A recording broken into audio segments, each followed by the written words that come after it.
Bismillahirrahmanirrahim. Assalamualaikum and a very warm welcome. You're watching Good Morning Public with me और public मुझे कहती है सुहाफिल. A brand new day, a brand new week. तो मेरे ख्याल से अब जो है फाइनली हुकूमत साजी का अमल ऑलमोस्ट मुकम्मल हो गया है, तो एक नया दौर शुरू होने जा रहा है.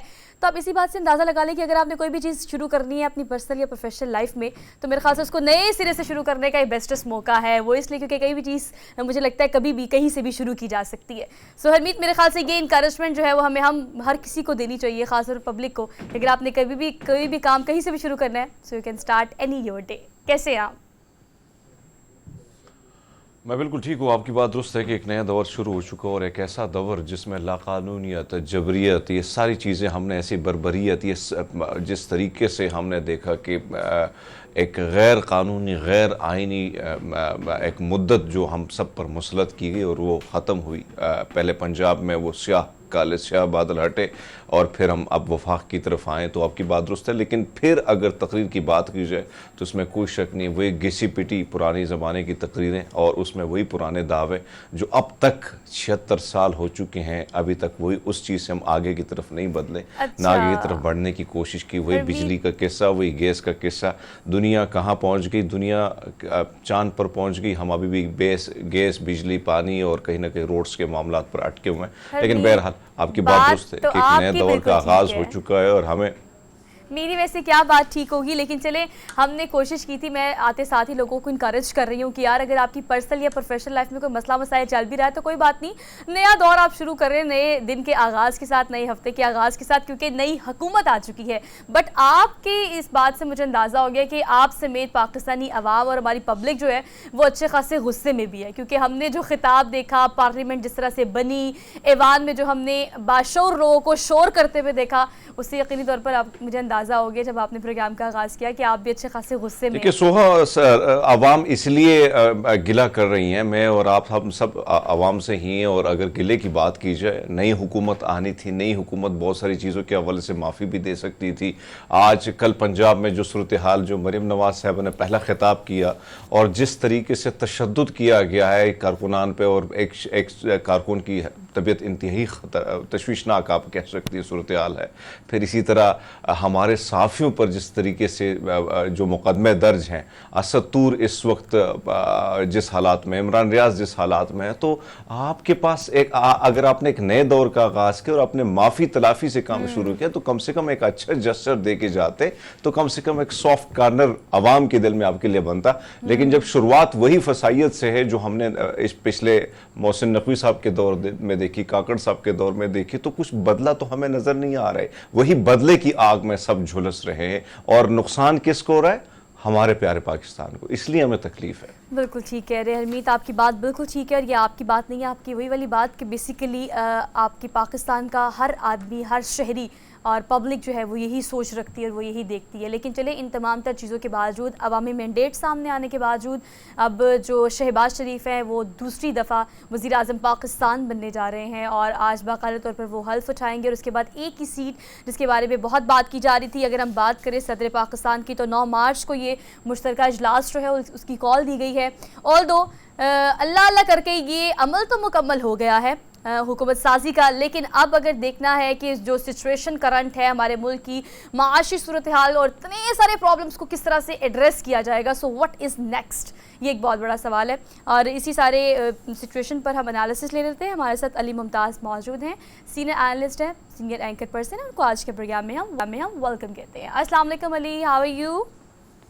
वालेकुम अस्सलाम जी, आप दोनों को मेरी तरफ से वेरी गुड मॉर्निंग. और आज तो मैं खिलाफ तवक्को इसलिए कहूँगा क्योंकि आपके प्रोग्राम में दूसरी मरतबा पार्टिसिपेट कर रहा हूँ. तो पिछली मरतबा आप अकेली थी और उस दिन हरमीत की तरफ से सुबह सवेरे छुट्टी कर ली गई थी, तो आज वो आपके साथ मौजूद है. Thank you so much for being here, really good to see thank you बाजी, थैंक यू. और हम कोशिश करते हैं कि जब प्रोग्राम का आगाज करें बड़े इनकरेज होकर करें, लेकिन आज ऑब्वियसली हुकूमत साजी का अमल जो है वो ग्रेजुअली आगे बढ़ा और अब फाइनली हम देख रहे हैं कि ऑलमोस्ट मुकम्मल हो चुका है. लेकिन जिस तरह से मुकम्मल हुआ वो भी एक क्वेश्चन मार्क है, लेकिन उसके बारे में चलिए अब कौन ही बात करेगा. थोड़े ऑप्टिमिस्ट हो जाते हैं, इस बारे में बात कर लेते हैं व्हाट इज नेक्स्ट, क्योंकि आपको पता है कि चैलेंजेस बहुत ज़्यादा हैं. अब आपको क्या लगता है कि जो भी करंट हुकूमत बन गई है इसको क्या करना चाहिए और ये क्या कर रही है कि अब थोड़े अब हम भी कोई रिलीफ की उम्मीद करें, अब हम भी थोड़ा स्टेप फॉरवर्ड करें, आगे बढ़ें? देखिए, आपने बिल्कुल ठीक कहा है कि चैलेंजेस बहुत ज्यादा हैं, और इसका कल शहबाज शरीफ साहब ने भी कहा कि जी समंदर से गहरे हमारे चैलेंजेस हैं। और फिर साथ में उन्होंने ये कहा कि बाल्टी जो है वो कभी नहीं भरेगी, और उसकी मिसाल देते हुए उन्होंने कहा कि बॉटमलेस पिट की उन्होंने बात की। तो इस पर सबसे पहला काम जो शहबाज शरीफ साहब को ये करना होगा, और फिर उनके साथ जो अभी से ही वो उनको सदर पाकिस्तान कह रहे थे आसिफ अली जरदारी साहब को, और बिलावल साहब के लिए तो वो कभी सदर के ओहदे से उतरे ही नहीं, तो वो हमेशा से उनको सदर साहब ही कहते रहे हैं। तो बॉटमलेस पिट की जब वो बात कर रहे हैं, तो वहां पर ये जरूरी है कि आप ऑस्टेरिटी मेजर्स यानी कि किफायतशुमारी के जो इकदाम हैं वो करें।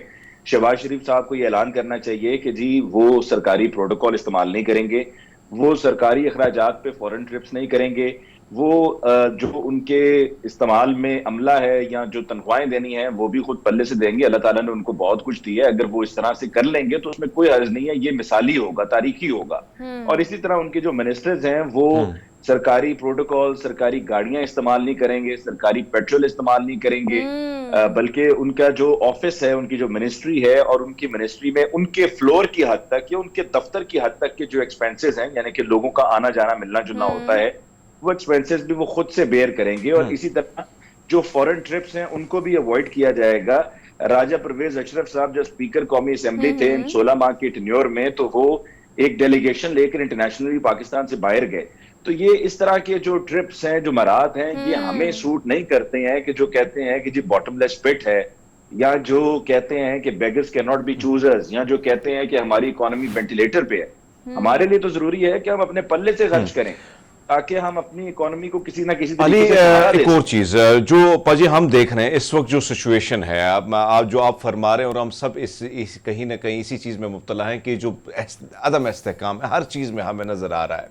अब शुरुआत की बात होती है, कहीं ना कहीं हमें नजर आए, सोच रहे थे कि बहुत सारी चीजों के हवाले से माफी तलाफी होगी, लेकिन मरियम नवाज साहबा ने पहले अपने स्पीच में जो कहा उसके वो सारी चीजें अपोजिट हमें नजर आ रही हैं। एक तरफ तो जिस तरीके से अपोजिशन पर हल्ला बोला जा रहा है, दूसरी यानी महमूद खान अचकज़ई के घर पर, हालांकि बलूचिस्तान की जो गवर्नमेंट है वो कुछ हिले बहाने बना रही, लेकिन हकीकत यह है कि वहां पे हल्ला बोला गया है। तो ये जो शुरुआत है और अचानक सब पे इस किस्म की शुरुआत होगी, तो एक तरफ तो ये मामला है मुआशी, ये सारे गिले उसने कल किए, और फिर दूसरी ने अपने अपोजिशन को उसी तरह दबाना कि सिलसिला चल पाएगा सर, और फिर अपने आप को भी ऑपोजिशन लीडर कह दिया। इसका तो देखें जी बिल्कुल। एक तो ये कि उनको ये काबिल कबूल ही नहीं है, और आप दोनों इस बात पे बिल्कुल सही आपने पॉइंट आउट किया है कि कल उन्होंने कह दिया कि मैं शुक्रिया अदा करता हूं तमाम कायदीन का कि उन्होंने मुझे लीडर ऑफ द ऑपोजिशन चुना, मुझे लीडर ऑफ द ऑपोजिशन मुंतखब किया। तो वो उस बात को तस्लीम ही नहीं कर पा रहे हैं। बात वैसे की थी हम मुझे जो वोट डालने वाले हैं वो तो जीते नहीं, फॉर्म 47 के जरिए वो ऐवान में आ गए हैं, और इतने कॉन्फिडेंटली आए हैं कि वो, खैर कॉन्फिडेंटली क्या आए हैं, रात को तो वो भी सोचते होंगे कि यार सुबह कौमी असेंबली में और हम तो फॉर्म 47 के जरिए जीते हैं, फॉर्म 45 में तो हम पछाड़े गए हैं। तो शहबाज शरीफ साहब का ये कहना कि जी हम मामलात को बेहतर करेंगे, ठीक करेंगे, हीलिंग टच की उन्होंने बात की कि जी हीलिंग टच होना चाहिए। मरियम नवाज साहिबा ने भी हीलिंग टच की बात की, मरियम नवाज साहिबा ने भी बात की आर्टिफिशियल इंटेलिजेंस की, मशीन लर्निंग की, शहबाज शरीफ साहब ने भी मशीन लर्निंग की, आर्टिफिशियल इंटेलिजेंस की बात की। देखिए, आर्टिफिशियल इंटेलिजेंस की एक मिसाल सिर्फ यहाँ पे देना चाहूंगा कि क्या आप आर्टिफिशियल इंटेलिजेंस का इस्तेमाल पॉजिटिवली करेंगे या नेगेटिवली करेंगे। 7 फरवरी की रात इलेक्शन से एक दिन पहले आपने रात में तमाम टेलीविजन चैनल्स पर एक इमरान खान साहब का बयान चलते हुए सुना कि जिसमें वो कह रहे हैं कि हम इलेक्शंस का बॉयकॉट करें, वो आर्टिफिशियल इंटेलिजेंस के जरिए था, और उसके पीछे जाहिर बात है कि नून लीग थी।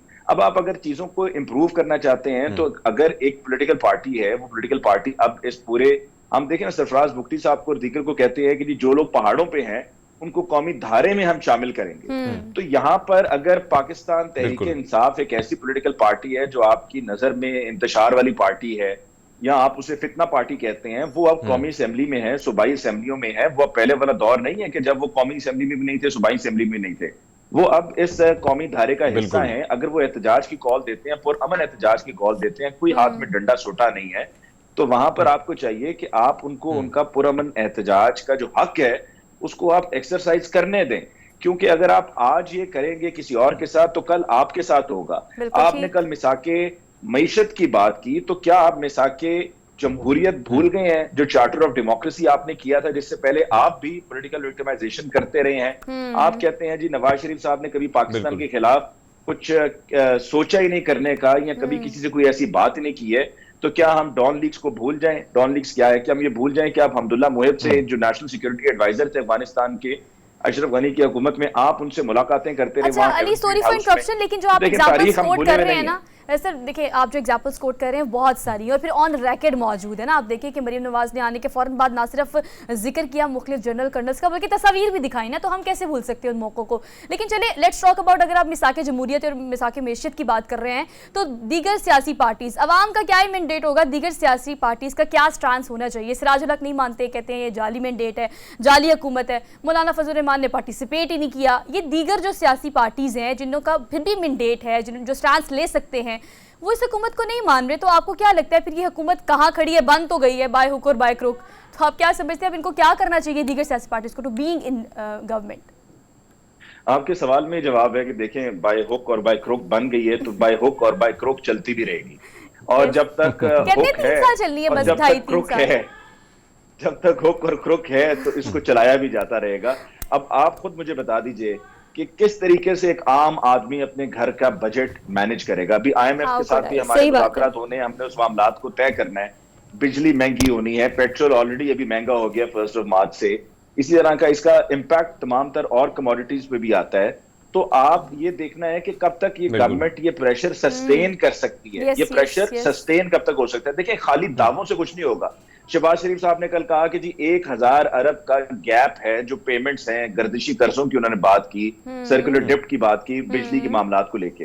क्या 16 माह की हुकूमत में शहबाज शरीफ साहब, आपसे इंतहाई एहतराम से हम सब पूछते हैं, हम सब पाकिस्तानी ये पूछते हैं कि आप उन 16 माह में ये बिजली चोरी, ये लाइन लॉसेज, ये 1000 अरब का जो खसारा है, ये क्या आपको तब नजर नहीं आया? अभी आप आकर इस तरह से ऐलानात कर रहे हैं या दावे कर रहे हैं कि जिस तरीके से आप पहली मर्तबा आकर वजीर आजम मुंतखब हुए हैं, आपको पहली मर्तबा मौका मिल रहा है, आपको मौका पहले भी मिला है, आपके पास कोई सेट प्लान नहीं है। बस यही है कि तुक्के लगाने वाली बात है कि कहीं पर कोई तुक्का चल जाए, बात बन जाए, वरना हमारे लिए हालात आगे जाकर आने वाले दिनों में मजीद परेशान कुन है। हमसे मुराद एक आम आदमी के लिए मजीद परेशान कुन है। तो जो आपने सपोर्ट गेज करनी है एक आम आदमी की, वो आप तभी गेज कर सकेंगे कि एक तो आपको ये जो जुल्म है जो कि पुलिस के जरिए निहत्ते लोगों पर किया जाता है, ये पूरी दुनिया देखती है, सबको नजर आता है और समझ में भी आता है। इसको खत्म करना होगा। अली लास्टली मैं चाहती हूँ आप क्विकली जरा इस पर जरूर कमेंट कीजिएगा कि चलें हम हुकूमत साजी की बात कर रहे हैं, लेकिन चलें अब उन चीज़ों की बात कर लेते हैं जो कि अभी आगे चैलेंजेस के तौर पर इस हुकूमत के सामने है। माशी सूरत को बेहतर करने के लिए एक बार फिर से हमने IMF की तरफ ही देखना है। वहाँ पर पहले खत जा चुका है जिस पर काफ़ी तनकीद भी की जा रही है कि ट्रांसपेरेंसी चेक करें, जो फंड्स दिए जा रहे हैं उसको देखें। कल मैं एक जगह एक पोस्ट पढ़ी थी कि पाकिस्तान में इस वक्त 200 गोल्फ क्लब मौजूद है। गोल्फ दुनिया की महंगी तरीन गेम है और वो मतलब इतनी बड़ी तादाद और हुकूमती खर्चे पे चल रहे हैं। तो ये चीज़ें अगर IMF देखती है और देखना चाहिए तो फिर आप क्या समझते हैं कि आगे IMF से क्या उम्मीद होनी चाहिए हमें? देखिए बात यह है कि अगर कब्जे होते रहेंगे जमीनों पर तो इस तरीके से ये मामलात ऐसे चलते रहेंगे। लाहौर का एक क्लब है जिसको खैर अब रेलवे टेक ओवर कर चुका है, तो इस तरह के जो क्लब्स हैं या इस तरह के जो प्रॉपर्टीज हैं जो सरकारी प्रॉपर्टीज थी और उनको फिर औने पौने दामों पर दे दिया गया किसी को, उनको भी वापस लेना होगा। लेकिन ये वो तमाम वो मेजर्स हैं जो कि बड़े स्ट्रिक्ट मेजर्स लेने पड़ेंगे, मतलब आपको सख्त फैसले करने पड़ेंगे। आप सख्त फैसले करेंगे तो आपको उसके नताइज मिलेंगे, अगर आप वो नहीं करेंगे तो फिर ये मामला इसी तरह से हुकूमत के बाद दूसरी हुकूमत के बाद दूसरी हुकूमत, इस तरह से सिलसिला चलता रहेगा। जिस तरह 100 मीटर मतलब 4x100 मीटर रेस में होता है कि वो बैटन एक बंदे से दूसरे बंदे तक पकड़ा दिया जाता है, बस वो पकड़ा ही दिया जाएगा। और ये मामला इसी तरह हम कहेंगे जी गाड़ी चल रही है, हम रेस में अभी भी मौजूद हैं, हम दौड़ रहे हैं अभी भी, लेकिन हम ये नहीं देखेंगे कि हम रेस में सबसे पीछे दौड़ रहे हैं। और फिर अली हम इस सबको कंक्लूड ऐसे कर देते हैं और फिर हम कहते हैं कोई बात नहीं, जमहूरियत चलनी चाहिए, जमहूरी अमल जो है वो रुकना नहीं चाहिए, उसके रास्ते में कोई रुकावट नहीं होनी चाहिए, चाहे आगे पटरी से उतरी जाए हमारी ट्रेन। खैर thank you so much Ali for being here. हम इसी ब्रेक ले लिए, वापस आते हैं ब्रेक के बाद।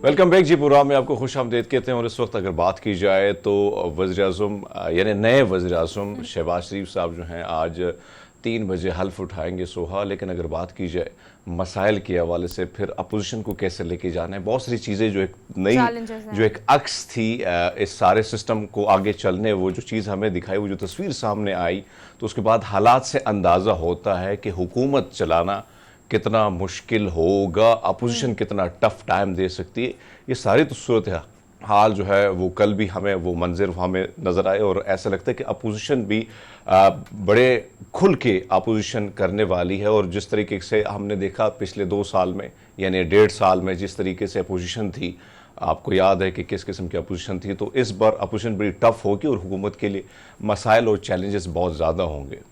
और इसी पर हम बात कर लेते हैं। शौकत यूसुफजई साहब हमारे साथ मौजूद हैं, रहनुमा है पाकिस्तान तहरीक इंसाफ के। उनको आज के प्रोग्राम में वेलकम कहते हैं। अस्सलाम वालेकुम सर, सुबह बखैर, कैसे हैं आप? जी वालेकुम अस्सलाम, बहुत शुक्रिया। सर, हरमीत जो बात कर रहे हैं, मैं चाहती हूँ कि आप उसी पर कमेंट करें कि एक मजबूत अपोजिशन के तौर पर हम देख रहे हैं जो इत्तेहाद आपने किया उसको भी, खैर उसका खातिर खा बज़ाहिर देखने में तो पार्लियामेंट में या ऐवान में उसका फ़ायदा नज़र नहीं आया, लेकिन एक स्ट्रॉन्ग अपोजिशन के तौर पर उभर कर आप लोग सामने आए हैं। किस तरह से इस हुकूमत को आप देखते हैं? जी जी जी, कमेंट कीजिएगा। बिस्मिल्लाहिर्रहमानिर्रहीम, बहुत शुक्रिया। देखें, हुकूमत के मसाइल बहुत ज़्यादा हैं, बल्कि पाकिस्तान के मसाइल बहुत ज़्यादा हैं। इसमें तमाम लोगों को, स्टेक होल्डर्स को चाहिए कि वो सब एक दूसरे का एहतराम करें मैंडेट का। लेकिन बदकिस्मती है कि मुल्क के जितने मसाइल ज़्यादा है उतना मैंडेट जो है वो बेतौकीरी हो रही है मैंडेट की। अब देखें कि कितने मुश्किल इलेक्शन था ये हमारे लिए कि पूरे एक पार्टी को दीवार से लगाया गया, बल्ला छीना गया, कंपेन नहीं करने दी। इसके बावजूद लोगों ने जो है ना उनका बयानिया एक्सेप्ट किया और तहरीक इंसाफ का और उनको वोट दिया और असम्बली में भेजा। तो पहली बात तो ये कि जो हमारे सीटें थी वो हमसे ले ली गई, यानी एक 8 फरवरी का इलेक्शन था, फिर 9 को रिजल्ट चेंज हो गया। एक तो वो इशू है। दूसरा जो सबसे अहम इशू है वो मखसूस सीटों का है कि मतलब कोई आइन कानून यहाँ कोई उस पर अमलदारी हो नहीं रही है, तो मुल्क के मसाइल कैसे हल होंगे, मुल्क आगे कैसे बढ़ेगा? जब इलेक्शन होते हैं तो अवामी मैंडेट का एहतराम करते हुए जमहूरियत मुस्तहकम होती है, और जमहूरियत मुस्तहकम होती है तो पॉलिटिकल पोलराइजेशन कम होती है, फिर उससे आगे जाके सियासी इस्तेकाम आता है, फिर माशी इस्तेकाम उससे जुड़ा होता है।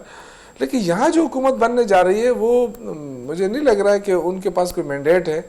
वो एक कठपुतली की तरह वो बिहेव कर रहे हैं, और जो हमारा मैंडेट जो चोरी हुआ है उसके अलावा जो मखसूस नशीस्तें उसके लिए बैठे हैं, राल टपक रही है कि जी हम में तकसीम करें।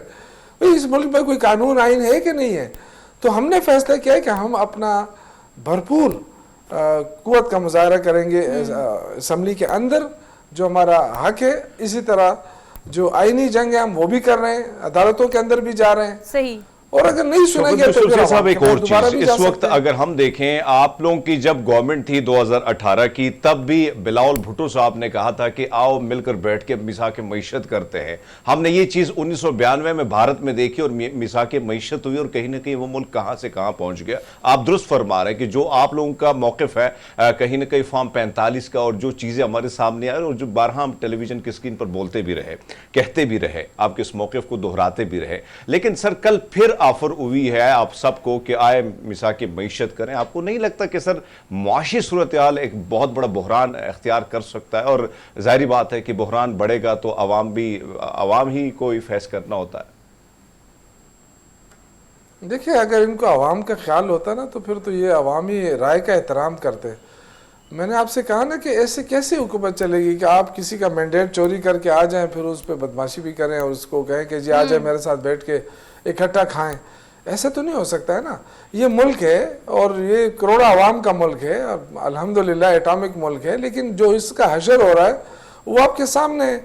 मतलब इसके अलावा क्या हो सकता है? हल क्या है कि लोग अवाम के पास गए और अवाम ने मैंडेट देकर वापस भेज दिया पीटीआई को। तो इनके पास तो देखे ना 1.5 साल इन्होंने पहले गुजारे, और 1.5 सालों में जो तबाही मचाई है इन्होंने इमरान खान की हुकूमत ख़त्म करते हुए कहा था ना कि हम जो है ना वो मईशत को ठीक करेंगे, इसाक डार को लेकर आए, डॉलर को ठीक करेंगे। आपकी एक्सपोर्ट ख़त्म हो गई, आपकी जो बैरूनी सरमायाकारी है वो आप देखें 2023 पूरे साल में तकरीबन कोई 1.5 अरब डॉलर जो है 1.7 बिलियन डॉलर ये आपकी सरमायाकारी हुई बैरूनी पूरे साल में। और ये इतनी सरमायाकारी कि एक दिन में होती है पड़ोस मुल्क में। तो आपने मुल्क की मईशत कहाँ तक पहुँचा? भी आपके पास कोई अलादीन का चिराग है क्या आप कहेंगे जी हम मईशत को ठीक कर देंगे, हमारे साथ दें? शौकत साहब, आप अलादीन पहले का चिराग किसी तो का नहीं है, mandate लेकिन तो चले तस्लीम करो ना। आईएमएफ का चिराग तो हमारे पास है ना, जिसको एक खत भी गया है फिलहाल। मैं चाहती हूँ इस पर भी आप जरूर कमेंट IMF के करें। चिराग से देखें, IMF के चिराग से आप वक्ती बेल आउट कर सकते हैं अपनी मईशत को, हाँ। मुस्तकिल हल नहीं निकाल सकते। अच्छा सर, देखिए, वो भी मुस्तकिल तो, हल की बात अगर हम ये करें, मार्च लास्ट हुआ सर है। मेरा एक सवाल है आपसे, अगर आप पीटीआई के लाहेअमल की हम बात करें, इंटरा पार्टी इंतखाबात जो कि बेसिकली जिसने बड़ा नुकसान पहुंचाया आप लोग को 2024 के इंतखाबात में, अब फिर एक दफ़ा बिला मुकाबला जो है वो हम देखें कि मिनिस्टर गोहर जो है वो चेयरमैन मुकर्रर हो गए हैं। खैर, लेकिन आप क्या समझते हैं कि अब being a part of the opposition आपका क्या लाहेअमल है, पार्टी का, आपका किस तरह से आगे चलेंगे? हुकूमत तो बन गई है, हुकूमत साजी का अमल भी ऑलमोस्ट मुकम्मल हो गया, सदर भी मुंतखब हो जाएगा 9 मार्च को, तो अब किस लाहेअमल के तहत आप लोग चलेंगे? देखिए, पहली बात तो ये है कि जो महंगाई का तूफान आने वाला है, ये जो कमज़ोर हुकूमत है ये फैसले भी नहीं कर पाएगी। देखिए, IMF के जो शराइत है वो रोज़ बरोज़ बढ़ते जा रहे हैं ना, क्योंकि आपने जो माशी मैनेजमेंट तो वो तो नहीं हो सकी है ना।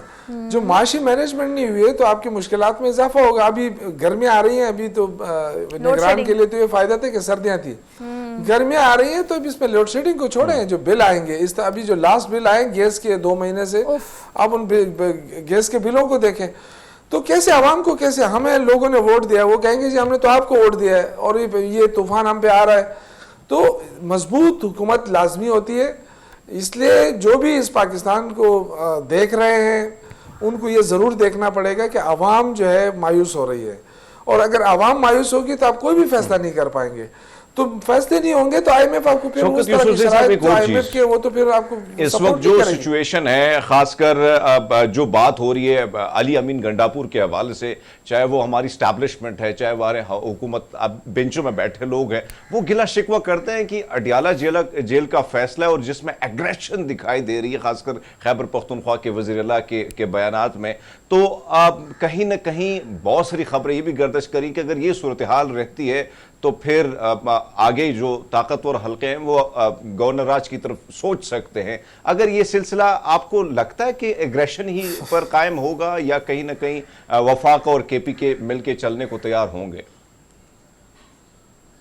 देखिए, अली अमीन गंडापुर जो है बड़ा नाइस बंदा है और बड़ा अंदर से बड़ा कूल सॉफ्ट इमेज रखता है। ये जो बाहर उसके जो वो उसका अपना एक तरीका है, वो एग्रेसिव लगता है लेकिन वो एग्रेसिव है नहीं, बड़ा समझदार बंदा है।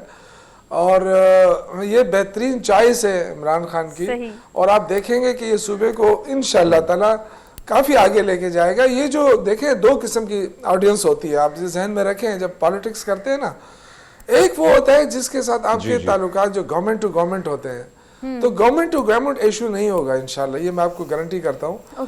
बाकी देखिए, उसके जो 8 महीने हम पे गुजरे, 9 महीने गुजरे, उसके जो वर्कर हमारे काफ़ी डिप्रेस थे, ये उनके लिए उन्होंने कुछ बातें की हैं। और लेकिन मुझे इंशाल्लाह मैं आपको यकीन दिलाता हूँ कि अली अमीन गंडापुर जो है वो उस बेहतरीन टीम बनेगी उसके साथ, और वो बेहतरीन परफॉर्म करेंगे क्योंकि वो एक्चुअल PTI का वर्कर है। तो ये जो तासुर दिया जा रहा है, आप लोगों पे हरासमेंट का केस करने जा रही है, उस पर आप क्या कहेंगे? इस वक्त शोबिया खान जो है वो कल आई थी इधर वज़ीर आज़म के साथ मिलने के लिए, आने वाले वज़ीर आज़म के साथ मिलने के लिए मुलाकात भी, और उन्होंने बाकायदा मीडिया पर यह बात की है कि मुझे हरेस किया गया और मैं हरासमेंट का केस खैबर पख्तूनख्वा की असम्बली पर करूंगी अली अमीन गंडापुर पे। देखिए, एक तो ये शोबिया बहुत बड़ा ड्रामा है। देखिए, हम ख़वातीन की बड़ी इज़्ज़त करते हैं और ख़वातीन अपनी इज़्ज़त खुद कराना जानती भी है। ये देखें, उस दिन आपको पता है कि वर्कर होते हैं, यंग लोग होते हैं, वो गैलरियों में बैठे होते हैं, चार्ज होते हैं, नारेबाजी होती है। इधर से ये खातून उठ के कभी क्या इशारे करती है उनको, कभी क्या इशारा, उनको समझाया भी क्या, मेरी कुलीग रही है और ये हमेशा से इस तरह उसका वतीरा रहा है। हम उसके पास उसके अपने लोग गए कि ये मत करो इस तरह की हरकत, ये लड़के हैं, बहुत ज़्यादा रश है और वो कंट्रोल भी नहीं हो रहे थे, तो आप उनको इशारे कर रही हैं। तो कहते हैं कि ख़वातीन को खुद भी तो अपनी इज़्ज़त का ख्याल रखना चाहिए। हमें अफसोस भी है, मुझे तो बहुत अफसोस है, मैं आपको रियली कहता हूँ, क्योंकि हमारी असम्बली में कम अज़ कम ये चीज़ नहीं हुई है, न किसी MPA की तरफ से ही हुआ है। बड़ा उसका हमारे पास थी पीपल्स पार्टी की निगत और अगज़ई, वो बहुत शोर करती थी, बहुत वो करती थी, यहाँ तक कि लोगों को हाथ भी डालती थी, लेकिन कभी भी उसके साथ बदतमीजी नहीं हुई। और उस दिन उसके अपने लोगों ने उसको समझाया कि आप बैठे, आप क्या क्या मसला है, इस वक्त पीटीआई गवर्नमेंट में आ रही है, वो चार्ज है, वो यूथ लड़के आए हुए हैं, आप उनको क्यों इशारे कर रही है। तो जाहिर है जब उनकी तरफ से बदतमीजी हुई होगी, लेकिन मुझे नहीं अच्छा लगा। मैं चाहता था कि उसकी इज्जत हो, आराम से बैठे, लेकिन जब वो खुद बार बार उनको उकसा रही थी तो उसका डेफिनेटली यही नतीजा निकलना था। हमें अफसोस है, मैं तो अगेन कह रहा हूँ, और नहीं होना चाहिए था। हमें भी इस बात पे बहुत अफसोस है कि हमने मुख्तलिफ असेंबलीज में, चाहे वो केपीके की हो, पंजाब की हो या कौमी असेंबली हो, हमने बड़े बाशोर लोगों को बड़ा फजूल शोर करते हुए देखा है। और ये अफसोस होता है इस बात पे कि आप पूरे मुल्क को रिप्रेजेंट करने वाले पार्लियामेंट में बैठे, ऐवान में बैठे, मैंडेट लेके, और आप किस तरह से पूरे मुल्क को रिप्रेजेंट कर रहे हैं। इस बात पर यकीनी तौर पर अफसोस है। Shaukat sahab, thank you so much for being here. हमने एक ब्रेक लेनी है, वापस ब्रेक के बाद keep watching good morning public.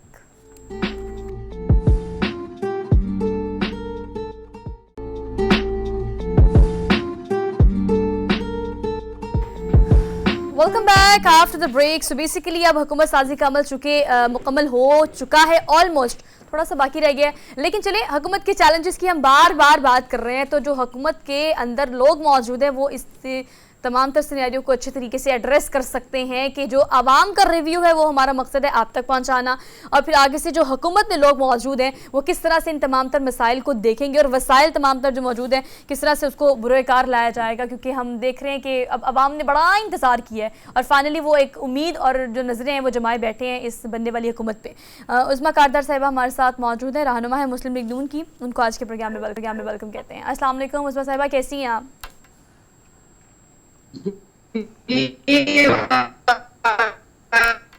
मेरे ख्याल से उस्मा साहिबा जो है, उस्मा साहिबा आपका कनेक्शन मेरे ख्याल से थोड़ा सा प्रॉब्लम कर रहा है। आपको मेरी आवाज़ ठीक आ रही है? अब आपको मेरी आवाज़ आ रही है? मेरे ख्याल से थोड़ा सा प्रॉब्लम है। वरना हरमीत ने पहला सवाल ना उस्मा साहिबा से ये करने लगी थी कि आपने नाश्ता वाश्ता किया, और अगर हलवा पूड़ी का नाश्ता किया तो हमें ज़रूर बताइएगा क्योंकि आपको पता है हुकूमत बनने के फ़ौरन बाद हाथ साफ किए कि नहीं किए? हाँ, हाथ साफ किए कि नहीं, या तो हलवा पूड़ी भी किए हाँ, लेकिन आपको पता है कुछ चीज़ें बड़ी, बहुत सारे लोग को कोशिश होती कि टिश्यू उठा दे, लेकिन हाँ, उस्मा साहब को शायद टिश्यू नहीं मिला था और इसलिए फिर मामला जो है वो बड़ा वायरल हुआ। बहरहाल आपकी बात दुरुस्त है कि चैलेंजेस बड़े ज़्यादा हैं गवर्नमेंट के लिए, और फिर जो बात की गई AI दीगर चीज़ों के हवाले से, तो इसमें कोई शक नहीं है कि एक तरफ तगड़ी अपोजिशन, अक़लियती हुकूमत और मसाइल का पहाड़, इस सारी चीज़ों को अगर आप देखें तो चैलेंजेस तो हैं सुहा, इसमें कोई शक नहीं। और इनको साथ लेके जाना, फिर बहुत सारे बिल्स, क्योंकि आने वाले दौर में बहुत सारे ऐसी कानून साजी करनी है जिस पर शोर शराबा बहुत ज़्यादा होगा। इस कानून साजी पर जो है आपको पता है कि माजी में बहुत सारी चीज़ें, बहुत सारे सवालात उठे हैं। तो सबसे पहला मसला ये है कि IMF से जो बेल आउट मिलेगा या नहीं मिलेगा, मिलेगा तो उस पे जो टैक्सेशन है 18% मजीद GST जो है वो लगेगी, और GST अगर लगेगी तो आवाम तो वैसे बिल आउट हैं। आपको पता है कि इस वक्त गैस के जो बिल आ रहे हैं वो यकीन माने, मेरे साथ जो कैमरामैन होते हैं मुझे बता रहे थे कि हमारे घर में सिर्फ एक, यानी रात की सिर्फ, यानी सुबह का नाश्ता और दोपहर की हंडी जो है वो बनती है, उसके बाद कोई गैस नहीं होता। लेकिन उसके बावजूद ये चीज जो है ना वो उस्मा साहिबा के साथ डिस्कस करते हैं, वो हमारे साथ मौजूद है, वो उन्होंने कनेक्ट किए दोबारा से। ये सवाल जरा आप उनसे भी करें।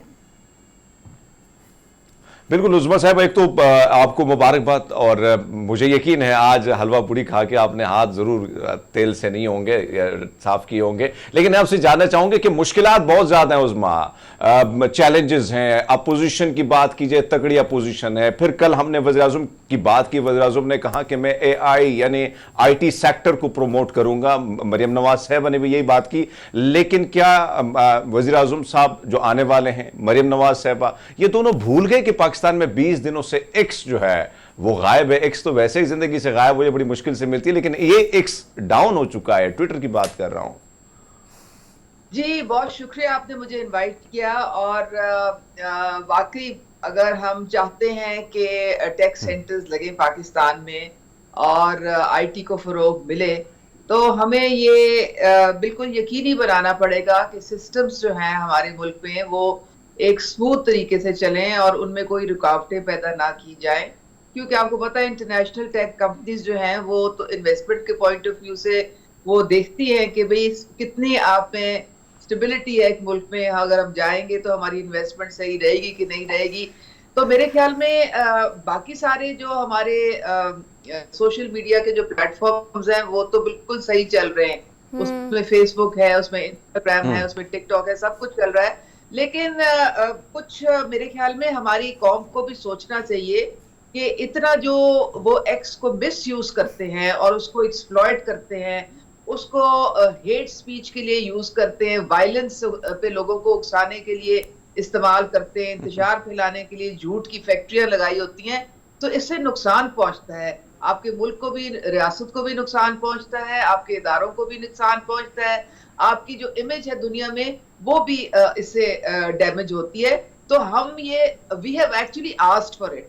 हमारे कुछ ऐसे एलिमेंट्स हैं हमारे मेरे ख्याल में सियासत में जो कि चैन से बैठ सकते ही नहीं है। उनको हर हालत में अपने मुल्क को बदनाम करना है पूरी दुनिया में, तो इसकी भी इजाजत नहीं दी उसमें माजरत के साथ एक तो आप बात कर रही हैं कि इन्वेस्टर को लाना है, आईटी सेक्टर को प्रमोट करना है, दूसरी जानिब आप ये बात कर रही हैं कि अवाम इंतशार फैलाने की कोशिश कर रही है एक्स पर। माजरत के साथ आपको नहीं लगता कि ये जो एक रविश है, चाहे वो हमारी जो सोच रहे हैं कि एक्स जैसी सहूलत को या जहां पे इजहार राय की एक ऐसा प्लेटफॉर्म है वहां उसको डाउन कर दिया जाए, बंद कर दिया जाए, यूट्यूब को स्लो कर दिया जाए, इस सारी सूरत हाल में आपको नहीं लगता कि आप 80s की तरफ 70s की तरफ मुल्क को धकेलें नई जनरेशन को काउंटर करने के लिए, या आपकी जमात में या पीपल्स पार्टी में या ये जो कह रहे हैं या जिनकी ख्वाहिश है कि इस सारी चीजों को कतगने होनी चाहिए और एक बिल भी दाखिल करा दिया गया था सेनेट में, तो इस चीज से मजीद इंतशार नहीं फैलेगा? देखिए, ये बिल जो है इसको आप सीरियसली मत लें, इसकी कोई वक़्त वैल्यू नहीं है। ये तो पीपल्स पार्टी ने वैसे ही इसको जो है वो रिजेक्ट कर दिया। उन्होंने कहा है कि ये private member as a private member लेके आए हैं, हमारा इससे कुछ लेना देना नहीं है, और हमने तो इनकी मेंबरशिप भी खत्म कर दी है इस रुकन की। तो वो तो मेरे ख्याल में वैसे पहले फुर्सत में ही वो आउट द विंडो जाएगा, क्योंकि उसका सर पैर बिल्कुल नहीं बनता है, इसलिए उसके लिए आप तशवीश ना करें बिल्कुल। लेकिन देखिए, मेरा नुक्ता आप समझने की कोशिश करें।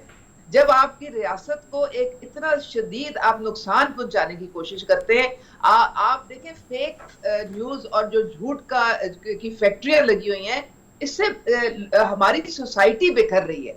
इतना बुरा इसका इम्पैक्ट आ रहा है कि आप इसका अंदाजा नहीं लगा सकते हैं।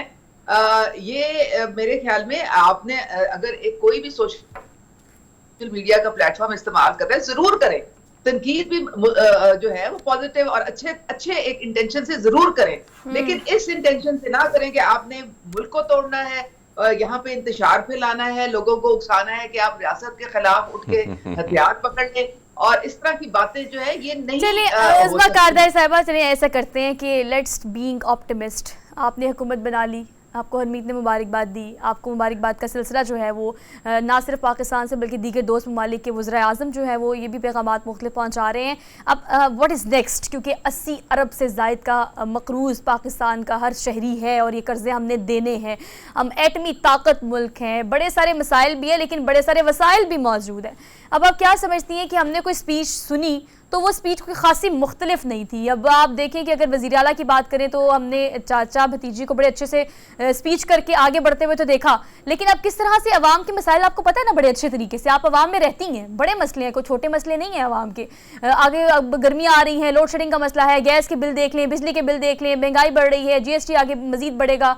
How to cater all this? Sohaib, मुझे बड़ी खुशी हुई कि आप लोगों को इतनी अवेयरनेस है, आपको पता है कि पाकिस्तान किन मुश्किल हालात से गुजर रहा है। तो मेरे ख्याल में आपको हुकूमत के साथ मिलके उसको मजबूत करने की बहुत अशद जरूरत है। आप सपोर्ट करें, आप कहें कि जी ये हुकूमत नहीं, ये एक कौम का मसला है, ये पूरे पाकिस्तान का मसला है। हम सब ने मिलकर इकट्ठे बैठ के, जिन लोगों को भी मैंडेट दे के लोगों ने भेजा है ऐवानों में, सब इकट्ठे बैठे, सर जोड़ें और देखें कि किस तरह से हमने 27 बिलियन नवंबर तक हमने लोन वापस करना है। हमने IMF के साथ अभी अपना पैकेज उसको दोबारा रिवाइव करना है। हमारे आपको पता है कि खर्चे 14 ट्रिलियन हैं और हमारी आमदन सिर्फ 8 ट्रिलियन के करीब है, और इन्फ्लेशन को हमने किस तरह से कम करना है। ये बहुत बड़े जिसे कहते हैं ना पहाड़ जैसे चैलेंजेस हैं, और हम को पता है कि ये कोई इस वक्त हम वो कुछ शादियाने नहीं बजा रहे हैं। इस वक्त जो हुकूमत ली गई है उसको जमहूरियत को डिरेल होने से बचाया गया है। अगर हुकूमत हम ना लेते और कोई भी हुकूमत लेने के काबिल ना होता पार्टीज में, क्योंकि किसी के पास भी नंबर नहीं था, तो फिर आप सोचें कि हम किधर जाते, पाकिस्तान किधर जाता। तो ये सारी चीजें सोचने वाली हैं। ये बहुत गहरी आपकी नजर है। और ये जो गैस का बिल बढ़े हैं, ये कोई हमारी हुकूमत ने तो नहीं बढ़ाए। ये जो अभी पेट्रोल बढ़ा था, ये हमारी हुकूमत ने तो नहीं बढ़ाया था। ये सारी चीजें जो थी, ये IMF की आप भूल जाती हैं 16 महीने की हुकूमत में बहुत कुछ बढ़ा था मैडम जी। हरमीत दोबारा सवाल। मैंने कहा आप भूल गई हैं 1.5 साल की हुकूमत में बहुत कुछ बढ़ा था। 12 से लेकर 40 शरह महंगाई जो है उस पर पहुंची थी, और टैक्सेशन और रेट जो है हर चीज के 4 गुना बढ़े थे। मेरे ख्याल में आपकी गवर्नमेंट थी वो। और आपने अभी खुद अपने प्रोग्राम में कहा कि अब हमें IMF कह रहा है कि 18% GST जो है वो बढ़े। तो फिर आप सोचें, अगर यही वाली कंडीशनैलिटीज हैं और अगर हम IMF के प्रोग्राम में नहीं जाते हैं, तो फिर हमें क्या सामना करना पड़ेगा, ये भी आपको पता है। तो ये सारी सख्तियां हमें थोड़ी सी बर्दाश्त करनी पड़ेंगी। हम क्या करें? हम देखें ना, जब तक कि हम खुद अपनी वेल्थ क्रिएशन नहीं करेंगे, खुद हम अपनी इंडस्ट्रियल बेस नहीं बढ़ाएंगे, अपनी टैक्स बेस को ब्रॉडन नहीं करेंगे, इन सब चीजों में टाइम लगता है, और टाइम ही तो हमारे पास नहीं है। आगे लेट कर दिए तमाम तर इंतखाबात। व्यूअर्स साहिबा, थैंक यू सो मच। एक ब्रेक लेते हैं, वापस आते हैं ब्रेक के बाद।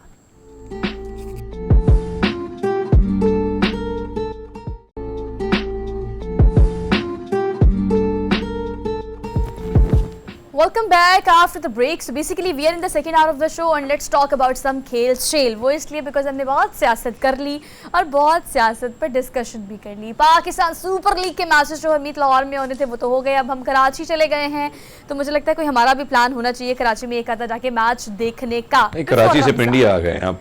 चले पिंडी, कराची, मुल्तान, यहाँ घूम रहे। लाहौर में तो नहीं है ना मैच, एटलीस्ट लाहौर में तो खत्म हो गया ना। तो मैं तो अपनी बात करूंगी कि लाहौर में अब हम नहीं जा सकते स्टेडियम, क्योंकि आपका जो दुख है वो मैं समझ सकता हूँ, क्योंकि जो सिचुएशन है खासकर लाहौर की चौथे नहीं बल्कि 6ठे नंबर पर पहुंच चुकी है। लेकिन बहरहाल आपकी बात दुरुस्त है कि कल जिस तरीके से मैच हुआ और कराची किंग ने कराची वालों को मायूस किया है, जिस तरह लाहौरियों को लाहौर कलंदर ने मायूस किया, तो बहुत सारी चीज़ें आ रही हैं और वो बड़ी डिफरेंट आ रही हैं। लेकिन हरमीत आपको पता है मुल्तान सुल्तान्स ने अच्छा खासा खुश किया है हमें भी और उसके साथ साथ ऑडियंस को भी। शायकीन क्रिकेट चाहे उनका ताल्लुक वो सपोर्ट करते होंगे लाहौर कलंदर को, कराची किंग्स को, लेकिन जो परफॉर्मेंस उनकी ऑन ग्राउंड आ रही है ना, उससे तो वैसे ही शायकीन क्रिकेट बहुत खुश है। तो अब देखिए अब तक सिर्फ एक मैच आ रहा है। कराची किंग्स ने 6 मैचेस खेले हैं और आपको पता है 6 में से इस वक्त मजमूई तौर पर उनकी शिकस्त 4 मैचेस में हुई है कल की शिकस्त के बाद। चलिए जी आज की बात करते हैं। इस्लामाबाद यूनाइटेड और पेशावर ज़ल्मी आज काबिल होंगे इस मैच में, क्या हो सकता है इस पर हम बात कर लेते हैं। आकिब कुरैशी हमें ज्वाइन कर चुके हैं आज के प्रोग्राम के लिए, स्पोर्ट्स एनालिस्ट हैं। उनको आज के प्रोग्राम में वेलकम कहते हैं। अस्सलाम वालेकुम आकिब, कैसे हैं आप? अल्लाह का शुक्र, मैं ठीक हूँ। वालेकुम सलाम, thanks so much. Thank you so much for joining us for good morning public. हमने कराची किंग्स को जरा मिला दिया थोड़ा लाहौर कलंदर से, और हम ये कह भी रहे थे कि maybe they will become part 2, Lahore Qalandar बन सकते हैं। और आहिस्ता आहिस्ता उन्होंने बताना शुरू कर दिया कि हम लाहौर कलंदर पार्ट 2 बन रहे हैं। तो पहले जरा इस पर कमेंट करें कि जो मुल्तान सुल्तान का मैच हुआ कराची किंग्स से, मुल्तान सुल्तान बड़े अच्छे पेस पे जा रहे हैं, सिर्फ एक मैच आ रहा है अब तक और देखिए फेस ऑफ में पहुंच गए हैं। तो उनकी परफॉर्मेंस के क्या कमेंट करेंगे आप? जी बिल्कुल, देखें जो मुल्तान सुल्तान्स की टीम है, मैं समझता हूँ बड़ी एक यूनाइटेड किस्म की जेल हुई टीम है। इस्लामाबाद यूनाइटेड वाली यूनाइटेड नहीं, और मुल्तान सुल्तान का यूनाइटेड वाला अपना एक जो है वो टेम्परामेंट है। उसके बड़े नामों पे नहीं जाते। उनका जो कोचिंग स्टाफ है वो आपने देखा है, इतना बड़ा नाम नहीं है कोई। वो अपने, मैं अगर आपकी थोड़ी सी कैटेगरीज की बात करूं, मोहम्मद अली जो कि इस वक्त हाईएस्ट विकेट टेकर हैं, वो सिल्वर कैटेगरी में है। उस्मान खान जिन्होंने कल सेंचुरी बनाई है, जो कि यूएई की तरफ से खेलना चाहते हैं, जो यूएई शिफ्ट हो चुके हैं, वो सिल्वर कैटेगरी में है। जबकि दूसरी तरफ अगर कल के मैच की ही कराची किंग्स की बात करें तो मोहम्मद नवाज का एक ऐसा नाम आएगा जिनको सुनकर हर कोई जो है अपने सर पे खारिश करना शुरू कर देगा, ये हो क्या रहा है कराची वालों के साथ। मतलब एक प्लेटिनम कैटेगरी का खिलाड़ी सप्लीमेंट्री खिलाड़ी कैटेगरी से भी नीचे जो है परफॉर्म कर रहा है। ना वो बैटिंग में परफॉर्म कर रहा है, ना बॉलिंग में परफॉर्म कर रहा है। तो ओवरऑल कराची की टीम इंतहाई जो है मायूस कर रही है। उस मायूसी के अलावा कुछ नहीं दे रही कराची वालों को। जिस तरह लाहौरियों ने, लाहौर कलंदर्स ने जो है मायूसी के अलावा लाहौरियों को कुछ नहीं दिया, इसी तरह कराची वाले भी जो है कराची वालों को जो है मायूसी के अलावा कुछ भी नहीं दे रहे। जबकि जनूब की पहचान जो है मुल्तान आकिब कुरैशी को चीज जाहिर बात है, कराची किंग की हवाले से अगर हम बात करें, एक तरफ तो बदलाव, तब्दीलियां, ये सारा कुछ हुआ, किसकी नजर लगी बाजी? कराची वालों की, लाहौरियों की? देखें, मुझे लगता है कि कराची वालों को अपनी खुद की नजर लग गई है, क्योंकि जिस तरह वो उन्होंने, मेरा ख्याल है जहां पे ड्राफ्टिंग में ही मतलब मेरी जब बात भी हुई ड्राफ्टिंग में, जब इनका हुआ तो मैंने कहा आपकी ड्राफ्टिंग में वो पिक्स नजर नहीं आ रही, वो मतलब एनर्जी नजर नहीं आ रही जो कि दूसरी टीमों में है।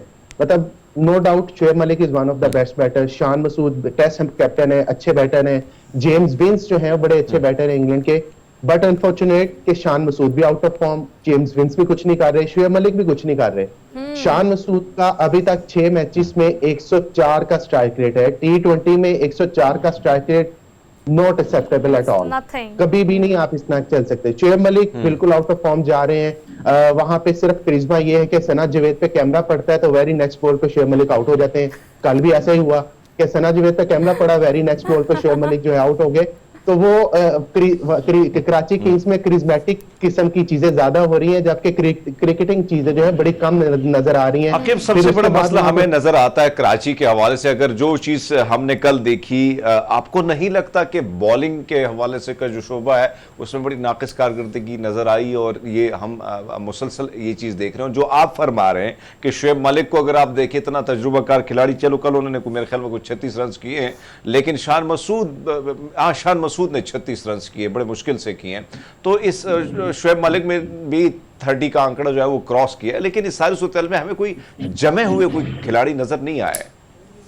आप बिल्कुल ठीक कह रहे हैं। देखें, शान मसूद के अगर 36 रन की बात करें तो उन्होंने 28 बॉल्स पर 36 रन बनाए, but that was not impactful.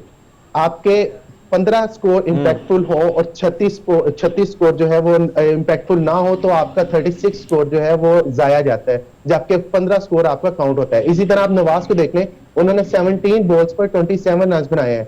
अगर आप उसको वैसे देखें तो ये बड़ा अच्छा एक इनिंग्स खेली कि 17 बॉल पर 27 रन, लेकिन वो इंपैक्टफुल नहीं थी, टीम के काम नहीं आई, वहां पे टीम को कोई हिलजुल नहीं हुई। Same like Shoaib Malik. आप बॉलिंग की जब बात कर रहे हैं, मैं तो पूरी कराची किंग्स की टीम की बात करूंगा कि पूरी कराची किंग्स का जो एक वो टेम्पो बना होता है या टीम बनी हुई है वो कहीं नजर नहीं आ रही। हर लड़का मुझे लग रहा है कि अपनी जगह पे खेल रहा है। कराची किंग्स 2 मैचेस खेली, सिर्फ जो 2 मैचेस जीती, केरन पोलार्ड ने उनको वहां पे मैच जितवाया, जो कि सिंगल हैंडेडली वकार सलाम थे जो कि पिशावर जल्मी के स्पिनर थे जिनका ताल्लुक अफगानिस्तान से है, उनको 1 ओवर में 27 स्कोर मारा था, वहां पर मैच टर्नओवर हुआ। अगर वो आप निकाल दें तो मेरा ख्याल है कराची टीम वो भी मैच हारी है। तो दूसरे मैच में भी पोलार्ड ने यही परफॉर्मेंस किया है, तो अकेली पोलार्ड पे कराची की टीम जो है वो परफॉर्म कर रही है। बट पोलार्ड तो अंबानी के, अनंत अंबानी की शादी में चले गए थे ना, कल मेरे ख्याल में नहीं थे वो।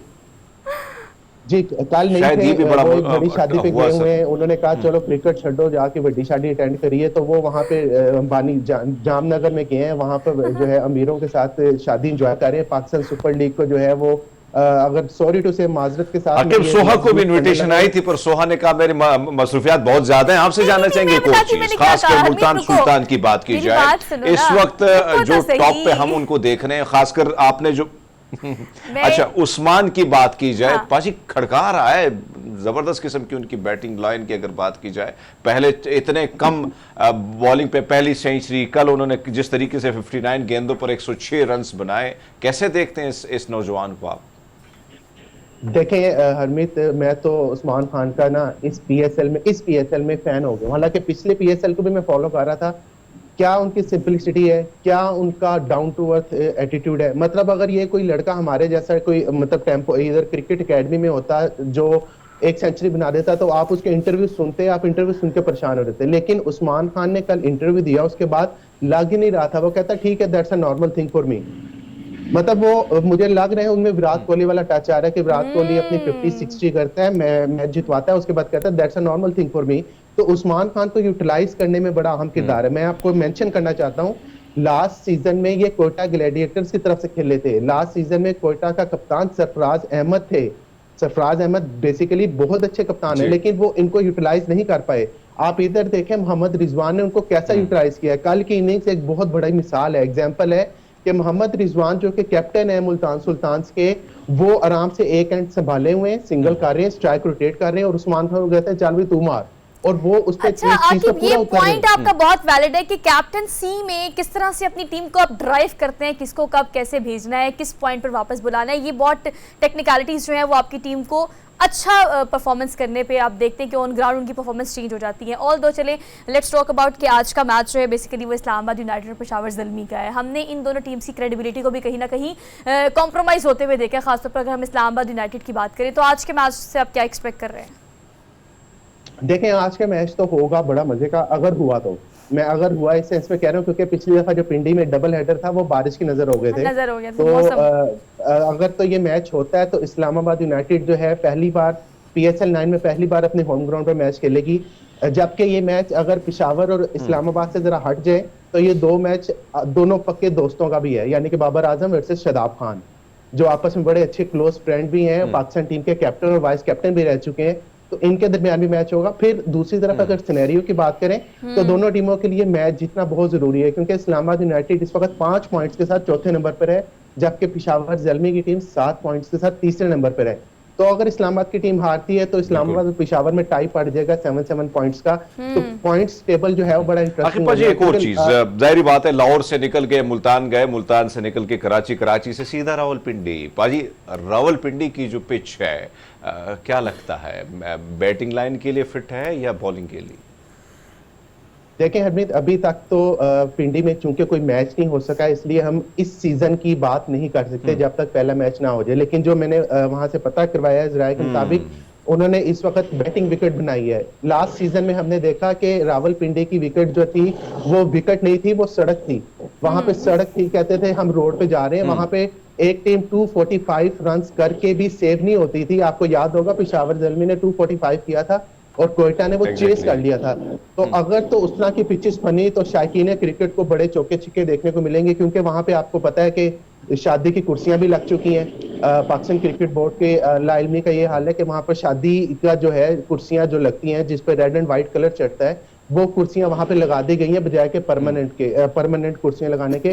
तो उन शादी पे कुर्सियों पर बैठ के शायकीन क्रिकेट बड़ा एंजॉय कर सकते हैं अगर तो ये मैच पूरा हो गया, क्योंकि वहां पर पिचेस जो है वो बैटिंग फ्रेंडली है। ग्राउंड रावलपिंडी की ज्यादातर छोटी है और मेरा भी ख्याल यही है, क्योंकि इस्लामाबाद में कराची में अभी तक इतना कोई हाई स्कोरिंग मैच नहीं हुआ। वो तो मुल्तान सुल्तान्स कल एक एक्स्ट्रा ऑर्डिनरी बैटिंग कर गई और 180 प्लस स्कोर कर गए थे, अदरवाइज वहां पर जो एवरेज स्कोर है वो 165 से 169 है। तो रावलपिंडी में जो है आखिर में एक और चीज सबसे बड़ा जो इस वक्त जाहिर बात है, जिस तरह सोहा को हम देखते हैं और जाहिर बात है वो अपना गिला शिकवा लाहौर कलंदर से कर रही है, इस तरह पेशावर ज़ल्मी को देखें, पेशावर के फैन फॉलोइंग, हर एक टीम की फैन फॉलोइंग बहुत ज्यादा है। अब अगर हम देखें इस वक्त टॉप पे पोजीशन पे दोनों टीमें विराजमान है, तीसरी पोजीशन पे हमारी पेशावर ज़ल्मी है। क्या लगता है भाजी, ये जो निचली दो टीमों की बात की जाए तो इसमें से कौन सी जो है वो कहीं ना कहीं सरप्राइज दे सकती है? देखिए हरमीत, हमारा जो पाकिस्तान सुपर लीग का जो फॉर्मेट है ना वो बड़ा सिंपल है। 6 टीम्स हैं, आपको 6 टीम में से 4 टीमों ने ऊपर जाना, तो बड़ा एक आसान फॉर्मेट होता है। और फिर जिस तरह का ये PSL चल रहा है कि ऑलमोस्ट लाहौर कलंदर्स की उम्मीदें जो हैं वो तो खत्म हो चुकी हैं। कराची किंग्स भी उसी डगर पर चल पड़ा है। कराची किंग्स भी कहते हैं कि लाहौर वालों असि ताड़े पीछे ही है, असि ताड़े मैंने पहले यही कहा था।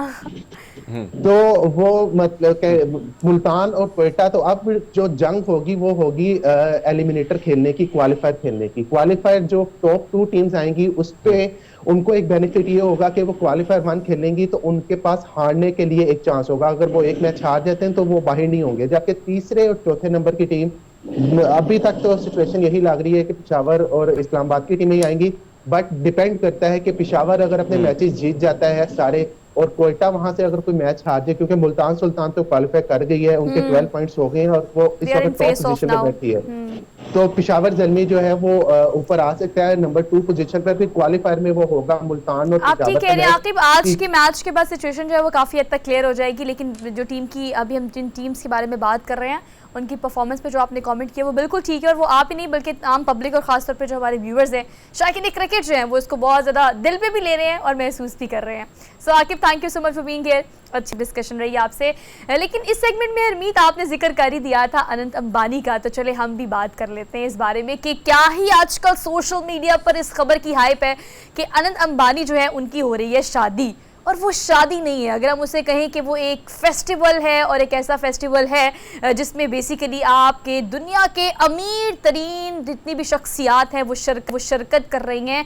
हमारा अच्छा वैसे हरमीत हमेशा होता था कि हम देखना चाहते थे, क्योंकि जो लोग बॉलीवुड देखते हैं वो ये पसंद करते हैं कि अगर हम तीनों खान्स को एक साथ किसी मूवी में कभी देख सकेंगे, और ये सवाल बहुत दफ़ा इनसे किया भी गया, लेकिन किसी मूवी ने ये काम किया हो या ना किया हो, अनंत अंबानी के जो शादी है उस पे स्टेज पे हमने तीनों खान्स को जब परफॉर्म करते हुए देखा तो इनके फैंस ने जो रिव्यू दिया, you can see Salman Khan on stage, Shahrukh Khan on stage and Aamir Khan on stage, और उन्हें क्या जबरदस्त डांस, वैसे डांस का जो स्टेप को कर रहे हैं, जिस गाने का स्टेप है, जो बॉलीवुड इंडस्ट्री ना कर सकी वो 114 अरब डॉलर के मालिक मुकेश अंबानी जो है वो अपने बेटी की शादी में अनंत अंबानी और राधिका मर्चेंट की शादी में वो कर पाए। और एक और चीज सोहा, हमने देखा है कि जितने भी सुपरस्टार हैं कभी ये हम कभी सपोर्टिव रोल में हमें नहीं नजर आते, चाहे वो डांस का प्लेटफॉर्म हो, लेकिन कल हम ये देख रहे थे कि अनंत अंबानी जो है वो पिछले फ्रंट पे नाच रहे हैं, सलमान खान सपोर्टिव डांसर के तौर पर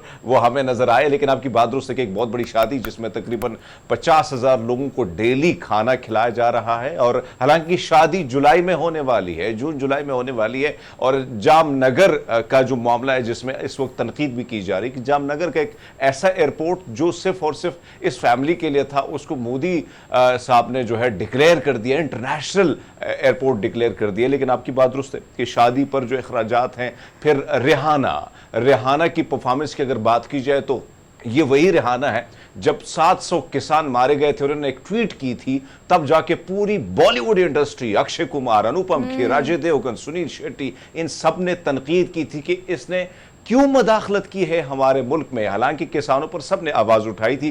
वही रिहाना, वही बीजेपी की गवर्नमेंट है, वही अंबानी है, वही अंबानी ग्रुप और उसकी जो मीडिया, मोदी गोदी मीडिया, आज वो उसकी तारीफें कर रहा है, सुनील शेट्टी उसकी तारीफें कर रहा है, अजय देवगन, अनुपम की भी तारीफें रिहाना की कर रहा है। तो अच्छा, एक तरफ तो आपका ना ये पॉलिटिकल पॉइंट बिल्कुल ठीक है। हाँ, मतलब आप जो कीमत अदा की गई है, देखिए आप उसके बारे में जिक्र कर ही रहे हैं, तो लेकिन इस वक्त जो फुटेज अभी ऑन स्क्रीन चल रही है, मैं चाहती हूँ जरा हमारे व्यूवर्स उसको भी जरा देखें। जिन्होंने सोशल मीडिया पे देखी है उन्होंने तो देखी है, जिन्होंने नहीं देखी उनको हम दिखा रहे हैं कि ट्रिप जाता है स्कूल का एक, और स्कूल बस में सारे सवार होके गाने शाने गाते हैं और सफर को एंजॉय करते हैं। आपके सारे बॉलीवुड के टॉप स्टार्स जिनके बारे में हरमीत ये कह रहे थे कि वो हमेशा साइड रोल पे नहीं आते, हीरो के रोल में आते हैं, उन सबको एक बस में बिठाने का काम भी अंबानीज ने किया है।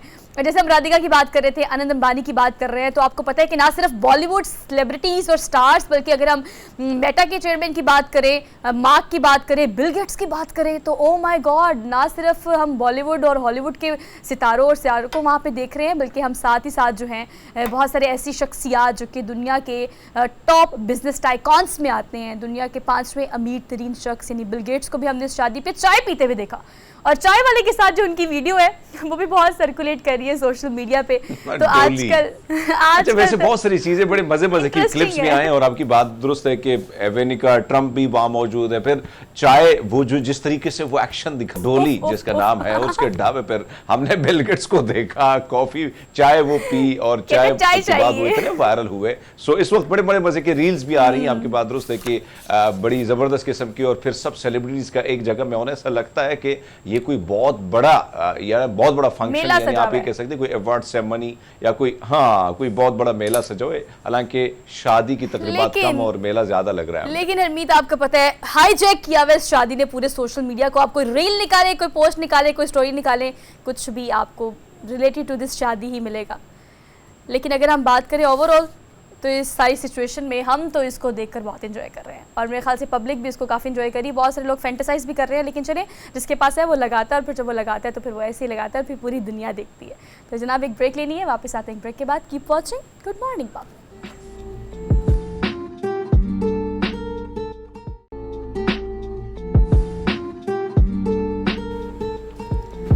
Welcome back after the break. So basically अब हमने जिस चीज़ के बारे में बात करनी है बहुत ही इंटरेस्टिंग चीज़ है, जिसके बारे में हम बचपन से सुनते आ रहे हैं अपनी रोज़मर्रा ज़िंदगी में। मुझे ऐसा लगता है कि हर 2 में से 1 और 3 में से 2 लोग इसकी कोशिश ज़रूर करते हैं, लेकिन 99% लोग इसमें नाकाम हो जाते हैं, और वो है चुप रहना। मतलब खामोश रहना आजकल दुनिया का मुश्किल तरीन काम है। मैं एक जगह पढ़ रही थी कि हम बोलना तो 2 साल में सीख जाते हैं, लेकिन चुप रहना हम 60 साल तक नहीं सीखते। तो बेसिकली आजकल अगर हम देखें अपने राइट लेफ्ट, खा हमारी पर्सनल लाइफ हो या हमारी प्रोफेशनल लाइफ हो, कितना ज़्यादा ज़रूरी है अपने एंगर को कंट्रोल करने के लिए या बर्दाश्त को बढ़ाने के लिए किसी भी मौके पे जहाँ पर आपको लगता है कि आपको नहीं बोलना चाहिए वहाँ चुप रहना। क्योंकि हम चुप रहना कहते हैं एक चुप सो सुख, लेकिन इसके पीछे क्या स्टोरी है, क्या कहानी है, इसकी इंटेंसिटी क्या है, हरमीत इसके बारे में हमें पता भी है, लेकिन उसके बावजूद भी बाज़ुकात आदतन या गुस्से में हम चुप नहीं रह पाते। एग्रेशन में हमारा गुस्सा मतलब गुस्से में हम कुछ भी बोल देते हैं, और बाद में यकीनी तौर पर मुझे इस बात का अंदाज़ा है कि हमें रिग्रेट होता है उस चीज़ पे। लेकिन कहा यही जाता है कि खामोशी सबसे बड़ा बदला है। अगर आप लड़ रहे हैं, गुस्से में हैं, किसी ने ज़्यादती की आपके साथ, आप अगर आगे से चुप हो जाएंगे तो मेरे ख्याल से अगले लम्हे उस आपके सामने वाले इंसान को इस बात का अंदाज़ा हो जाएगा कि शायद गलती उसकी है क्योंकि आप चुप हैं। लेकिन अगेन बहुत मुश्किल काम है जनाब। तो जो ख़ास तौर पे मेरे और मीडिया से लोग हैं जो बहुत बोलते हैं, उनके लिए तो वाकई बहुत मुश्किल काम है। लेकिन इसके अलावा और बहुत सारे लोग किससे लगा हुआ है, बाजारी बात है। हम ना बोलेंगे तो फिर खामोशी से कौन सुनेगा हमारा शो, हमने तो बोलना ही है। लेकिन आपकी बात दुरुस्त है कि बहुत सारी महफिलें हैं, बहुत सारे दोस्तों के साथ, बहुत सारी ऐसी चीज़ें कि कहीं ना कहीं हम बहुत ज़्यादा जल्दबाजी की कोशिश करने की कोशिश करते हैं, और जिस दूसरे का मौक़िफ़ है उसको सुने बगैर हम अपना बोलना शुरू कर देते हैं। तो मेरे ख्याल में बहुत सारी चीज़ों के हवाले से जैसे जैसे उम्र आगे बढ़ती है तो बहुत सारी चीज़ों के हवाले से मैच्योरिटी आती है, लेकिन उम्र उस मैच्योरिटी से पहले किन किन चीज़ों का ख्याल रखना लाजिम है। मेरे ख्याल में सुनना और चुप रहना ये बड़ी बात है कि जब आप एक महफिल में बैठे हैं तो आपको थोड़ा बहुत खामोश होना चाहिए कि दूसरा क्या कह रहा है, उसका बिल्कुल क्या ठीक मौक़िफ़ कह रहे है। हैं। उस मेच्योरिटी के लेवल तक पहुंचते पहुंचते जितना नुकसान हम उठा लेते हैं, यंगस्टर्स को कितना ज़्यादा ज़रूरी है ये गाइड करना कि अगर आपने उस चीज़ को प्रोसेस करना है तो आपको कौन कौन सी ऐसी चीज़ें या ट्रिक्स हैं अपनी डेली लाइफ में जिनको अपनाना चाहिए, जिनसे शायद आपकी थोड़ी हेल्प हो सके। और ये टिप्स देने के लिए हमारे साथ स्टूडियोज़ में मौजूद हैं अली अब्बास, इन्हें कहते हैं, और ये लाइफ कोच ट्रेनर हैं। इनको आज के प्रोग्राम में वेलकम कहते हैं। अस्सलाम वालेकुम अली अब्बास, कैसे हैं आप? जी मैं बिल्कुल ठीक हूँ, थैंक यू। अली, वैसे तो हरमीत ने ठीक कहा, हमारा काम है बोलना, लेकिन ये बोलना और फिर उस टाइम पे बोलना जिस टाइम पे आपको चुप रहना चाहिए, देयर इज अ डिफरेंस। आप गुस्से में हो सकते हो, किसी ने आपके साथ ज्यादती की है, या आप किसी की वजह से किसी से लड़ रहे हो, या कुछ भी। बहुत मुश्किल है, ख़ासतौर पे अगर हम अदम बर्दाश्त की बात करें तो नौजवानों में सबसे ज़्यादा ये आंसर आजकल पाया जाता है, जिसकी वजह से आप कुछ भी कभी भी कहीं भी किसी से भी बोल देते हो।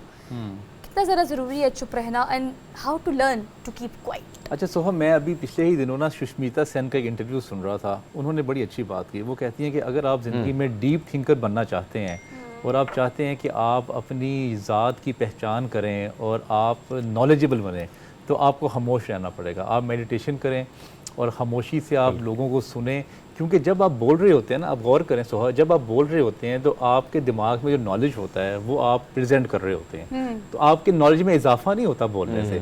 लेकिन जब आप सुनते हैं तब आपके नॉलेज में इजाफा हो रहा है। हरमीत की मुझे बात सुन के बड़ी हंसी आ रही थी कि आपका तो काम ही बोलना है, अगर आप स्क्रीन पे खामोश हो जाएंगे तो कौन सुनेगा। अच्छा, अब गौर करने वाली बात यह कि अगर आप तारीख़ में बड़ी पर्सनैलिटीज़ पे गौर करें, जैसे रसूल सल्लल्लाहु अलैहि वसल्लम गारे हिरा जाया करते थे, हज़रत मूसा गारे तौर जाया करते थे, बुद्धा ने बहुत सारी ज़िंदगी जो है वो जंगलों में खामोशी के साथ गुजारी। अभी मैं रिसेंटली मलेशिया में होके आया, वहाँ पे मैंने बुद्धा केव देखी, जहाँ पे वो हज़रत बुद्धा जो है उन्होंने अपना वक्त गुजारा वहाँ पे। गेंटिंग आइलैंड उसको कहते हैं, उस जगह का नाम है। अच्छा, अब वहाँ पे गौर करने वाली बात यह कि हर शख्स ने ना अपने साथ अपने वक्त गुजारा तन्हाई में, ताकि वो अपने आप को अंडरस्टैंड कर सके। अगर आप अपने आप को अंडरस्टैंड नहीं करते ना, तो आप महफिल में भी ऐसी बात करते रहते हैं जिसमें अल्टीमेटली आपको बाद में शर्मिंदगी होनी पड़ती है। अच्छा, एक और चीज़ है अली, वो ये है कि अक्सर औकात लोग चुप नहीं रहते और ये कह के स्केप ले लेते हैं कि मैं तो बहुत स्ट्रेट फॉरवर्ड हूँ, आई एम रियली सॉरी, मैं बहुत स्ट्रेट फॉरवर्ड हूँ और मैं जो मुंह में आता है वो बोल देता हूँ या बोल देती हूँ, प्लीज़ आप माइंड ना कीजिएगा। लेकिन ये बात ऐसे है, अब ऐसे मौके पे चुप रहना ही तो एक आर्ट है जी, और फिर उसको डाइजेस्ट कर लेना फाइन आर्ट है। लेकिन आप क्या समझते हैं कि हमारे यंगस्टर्स खास तौर पे इस चीज़ का सहारा लेके कि हमें जो भी दिल में वो जुबान पे होना चाहिए, हम कुछ भी बोल देते हैं। इधर मैंने डॉक्टर जवेद इकबाल साहब का जुमला यहाँ पे कोट करना ज़रूरी समझूंगा कि आपने हमेशा एक जुमला सुना होगा कि मैं बुरी बात मुझसे जो है ना बर्दाश्त नहीं होती। या कोई अगर मुझे कोई बात बुरी कह देना मुझसे बर्दाश्त नहीं होती, वो बेवकूफ़ हो, बुरी ही बात तो ही बर्दाश्त करनी होती है। अच्छी बात को तो आप बर्दाश्त करनी अच्छी बात में तो आप ऑफेंड हो ही नहीं सकते। तो बेहतर ये है कि आप बुरी बात को बर्दाश्त करें, और बेहतर वक्त ये है कि बाद में शर्मिंदगी होती है आपको जब आप बोलते हैं बहुत ज़्यादा, जब अपना एग्रेशन निकाल देते हैं। अच्छा, इसके लिए मैंने भी कुछ ना, जैसे आपने कहा ना, कुछ टिप्स हैं, कुछ स्ट्रेटजीज़ हैं, वो मैं ज़रूर शेयर करूँगा। जैसे ही आपका किसी के साथ तलख कलामी हुई आपकी, या आपका किसी के साथ मिजाज बिगड़ गया है, तो आप उस जगह को छोड़ दें और आप एक दिन गुजार लें, और उसके बाद आप बात करें। और आपको ये बात नोट कर लीजिए, आपको अपनी ज़ात से बहुत मोहब्बत होगी कि मैंने बड़ा सही डिसीजन लिया। अगर आप अग्रेशन निकालते रहेंगे ऑफिस में, घर में, सड़कों पे, दोस्तों के साथ, तो आहिस्ता आहिस्ता ये होगा कि आपसे लोग किनारा कशी करेंगे। अली भाई, एक और चीज़ है, एक जो अभी स्टार्ट में हम कह रहे थे, शुरुआत में एक वक्त होता है, आप जैसे नौजवानी की दहलीज पर कदम रखते हैं, आपके रवैये में तब्दीली आना शुरू हो जाती है, बहुत जज्बाती भी आप होते हैं, बहुत सारी चीज़ों के हवाले से आप बर्दाश्त का मादा भी आप में कम होता है। लेकिन कहीं ना कहीं जैसे जैसे आप आहिस्ता आहिस्ता उम्र के एक ऐसे स्टेज पर पहुंचते हैं, तो बहुत सारी चीज़ों की वजह से तब्दीली खुद ब खुद रुनुमा हो जाती है। बहुत सारे लोग तो 60-65 में मैच्योर रहते हैं, वो एक अलग टॉपिक है। लेकिन पाजी, क्या करना चाहिए इस दहलीज पर पहुंचने से पहले? किन किन चीज़ों पर अमल हो सकता है कि कहीं ना कहीं बिगाड़ से पहले आप सुधार की तरफ आ जाएं? अच्छा, मैं इस बात को मानने के लिए तैयार नहीं हूँ कि आप मेच्योरिटी के साथ साथ आप अक्लमंद हो जाते हैं या आप में ठहराव आ जाता है। जब तक आप प्रैक्टिसेस नहीं करेंगे ना ठहराव की, जब तक आप अपने आप में सब्र तहम्मुल लाने की प्रैक्टिस नहीं करेंगे, आपकी महफिल कुछ ऐसे लोगों के साथ नहीं होगी जो आपकी तरबियत करें, तो आप सारी ज़िंदगी भी गुजार लें तो आपका मिजाज वही लगेगा। इम्पॉर्टेंट बात यह है कि जब आप गुफ्तगू कर रहे हैं, आपका उस वक्त रवैया क्या है? क्या आपका रवैया ये है कि मैंने अब ये जो बहस हो रही है इसको विन करके और मैंने अपना कद ऊंचा करना है, या मैंने इस महफिल से सीखना है? आप गुरमीत जी, आप गौर कीजिएगा इस बात की, जब भी दो लोगों में बहस हो रही होती है तो वो बहस इसलिए नहीं हो रही होती कि हम किसी नुक्ते की अंडरस्टैंडिंग करें, वो बहस इसलिए हो रही होती है कि मेरा जो पॉइंट ऑफ व्यू है वो ज़्यादा अफजल है और तुम मुझे मानो। अच्छा, अब ये रवैया जो है ना, ये मनवाने वाला, यहाँ से एग्रेशन डेवलप होता है। अगर आप डिबेट करें कि जो नुक्ते तुम्हारे होंगे मैं उसको तस्लीम करूंगा बेहतर तरीके से, जो नुक्ते मेरे होंगे उसको तुम तस्लीम करना, तो फिर बहस जो है ना, वो बहस बराए बहस नहीं होती, वो बहस बराए आर्गूमेंट्स और बहस बराए नॉलेज इन्हेंसमेंट होती है। अच्छा, एक और चीज़, साइंसी तहकीक के मुताबिक एक बहुत सारी रिसर्चेस ये भी कहती हैं कि जब आप किसी इंसान को सुन रहे होते हैं तो दरअसल आप उसको इसलिए नहीं सुन रहे होते कि वो क्या कह रहा है, आप उसको इसलिए सुन रहे होते हैं कि आपने इसका क्या जवाब देना है। जी जी बिल्कुल। इस बात में कितना फ़र्क होता है कि आपने सिर्फ खामोश इसलिए नहीं रहना कि आपको खामोश रहना चाहिए किसी मौके पे, इसलिए कि आपने खामोश रह के अगले बंदे को सुनना भी है कि एग्जैक्टली वो क्या कहना चाह रहा है। अगर वो कोई बहस कर रहा है, कोई मसला है, कोई लड़ाई है, उसको सॉर्ट आउट करना चाह रहा है, तो अगले बंदे को सुनना भी क्या किसी खामोशी के ज़ुमरे में ही आता है कि अगर आप खामोश है तो सुने? जी जी सोहम, मुझे ना वाकया याद आ गया, मैं बिलाल कुतुब साहब के पास बैठा हुआ था। वो क्योंकि आपको पता है मुख्तलिफ लोगों के मसाइल जो हैं वो सॉल्व करते हैं, तो वो मुझे अक्सर ये लगता महसूस ऐसा होता है कि जब भी कोई उनको मसला बताता है तो वो 30 सेकंड में या 1 मिनट में पूरा मसला समझ आते हैं और उनको तस्बीहात या जो भी तरीका उनको कार होता है वो देते हैं। एक दफ़ा एक खातून बैठी हुई थी, वो तकरीबन वहाँ पे 2 घंटे उसने गुफ्तगू की।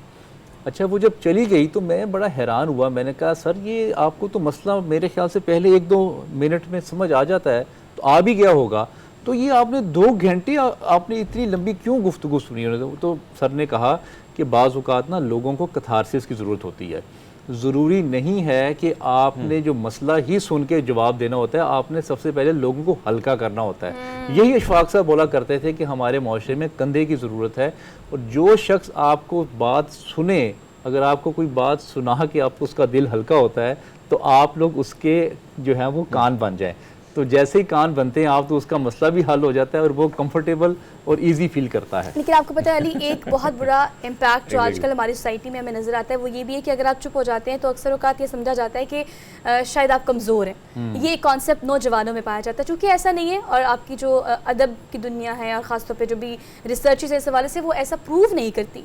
लेकिन अगर आप चुप हो जाते हैं तो समटाइम बहुत धड़ल्ले से अगला बंदा ये ज़रूर कहता है, देखा उसको चुप करा दिया ना। तो ये जो एक एंगल है हमारी सोसाइटी का, इसकी वजह से भी शायद हमें लगता है कि हमें कुछ भी है ना, अगर आप नहीं बोलते और आप चुप रहने वाले हैं तब भी आपको अगले बंदे को सुना के घर आनी चाहिए। नहीं, देखिए बात ये है कि अगर कोई समझता है कि आप कमज़ोर हैं तो ठीक है, इसमें क्या हर्ज है अगर आपको कोई कमज़ोर समझ लेगा, तो कहीं कहीं कमज़ोर भी बन जाना चाहिए। जो मर्द है जिसको दर्द नहीं होता, इस कॉन्सेप्ट से ज़रा बाहर निकलें और कहीं आप कमज़ोर बन जाएं। कहीं पे आपने दलील को विन करना होता है, कहीं पे आपने अपनी बात से इंस्पायर करना होता है लोगों को, कहीं से इंस्पायर होना होता है। तो आप लाइफ को कंफर्टेबल और ईजी गुजारें, मेरे ख्याल से बहुत ज़्यादा ईगोइस्टिक ना बने, अपनी अना का मसला ना बनाएं। अगर आपको कोई कुछ कह गया था तो उसको कहें जी अल्लाह आपका भला करे, ठीक है, कोई मसला नहीं, मैं इंशाल्लाह अपनी बात किसी और फोरम पे कर दूँगा। ज़रूरी नहीं होता कि आपने सारी बातें एक ही फोरम पे करनी और उसी महफिल पे आपने बात करके अपने आप को ऊंचा कद दिखाना होता है अपना। निकालनी है। अच्छा अली, क्विकली ना बस ये बता दें जाते जाते कि टिप्स जो आपको लगता है कि जिसकी प्रैक्टिस या जिसकी मेरे ख्याल से थोड़ी सी रिहर्सल होनी चाहिए रोज़ाना की बुनियाद पर, तो just keep quiet and keep calm. अच्छा सोहा, हमारा जो दिमाग है ना वो हर वक्त बहुत सारी चीज़ों को ना रिकॉर्ड कर रहा होता है। जैसे आप घर से आए, आपने होर्डिंग्स देखी, आपने बोर्ड्स देखी, आपने सड़क देखी, आपने गाड़ियाँ देखी, आपने बहुत सारी चीज़ें ना देख रही होती है। तो हमारा दिमाग ना ऑलवेज़ बिज़ी रहता है हैपनिंग्स में, चीज़ों में, इसलिए दिमाग में अफरा तफरी सी आ जाती है। आप 10 मिनट के लिए ना, सिर्फ 10 मिनट के लिए, जब आपका पेट खाली हो, आप आंखें बंद करके आलती पालती मार के आप अपने दिमाग को ना सुकून दें। जैसे ही आपका दिमाग सुकून में आएगा तब आपको रियलाइजेशन होगी लाइफ में कि मैं क्या गलत कर रहा हूँ, मैं क्या गलत कर रही हूँ, मेरे से क्या गलतियाँ हो रही हैं। इंसान ना अपने आप को गलत समझ ही नहीं रहा होता, क्योंकि वो इतना इंगेज होता है एक्सटर्नल एक्टिविटीज़ के साथ और बोलने में कि उसको अपने ऊपर तवज्जो देने की जो है वो एक जो फोकस है वो ही नहीं हो पा रहा होता। मतलब खुद एहतसाबी जो है कि आप उस प्रोसेस को एक दफ़ा दिन में ज़रूर करें कि आपने चुप रहना है या बोलना है या किससे कितना बोलना है, या कम से कम अपने बारे में ज़रूर सोचना है कि शायद किसी पॉइंट पर आप भी गलत हो सकते हैं। शायद नहीं, अक्सर पता गलत ही लेकिन होता है। अपने आप को गलत कहना वाकई दुनिया का मुश्किल तरीन काम है। हमें लगता है अगला बंदा ही गलत है और उसको अच्छी खासी सुनाकर उसको गलत साबित कर हमें एक सेंस ऑफ सेटिस्फेक्शन है जो होती है। लेकिन लुक एट योरसेल्फ, अपने आप को अपने पहले देखना है। Ali, thank you so much for being here. शुक्रिया सोहा। एक ब्रेक लेते हैं, ब्रेक के बाद